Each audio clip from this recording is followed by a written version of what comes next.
এটা দিয়ে দেন। ওকে বলো। আমি কাশ্মীর খেলাধুলাকে ধন্যবাদ জানাই। আমাদের ডাকঘরে বন্যা কবলিত অঞ্চলে আমরা যারা স্বেচ্ছাসেবী সংগঠনগুলো কাজ করেছি তাদেরকে স্বাস্থ্যের দাওয়াতে ইনভাইট করার জন্য করে কাশ্মীর বাইরে প্রবাস থেকে দাগনিয়ার জন্য অনেক কিছু করার চেষ্টা করতেছে। কর্মকালীন দাগনিয়া এলাকাবাসীর জন্য করতেছে এবং কি এখন পর্যন্ত করতেছে। তার মধ্যে যদি করোনাকালীন বাংলাদেশে নিয়ে আসা অনেক কাজ নিয়ে স্বেচ্ছা কাজ করেছে।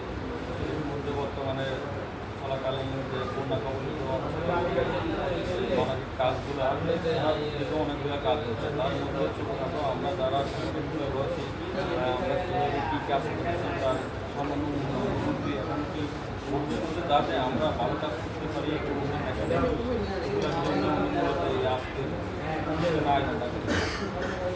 সেই জন্য আমি আবারও ধন্যবাদ জানাই কাশেম স্পোর্টিং ক্লাবকে আমাদের মোহাম্মদীয় যুবশক্তির পক্ষ থেকে। ধন্যবাদ।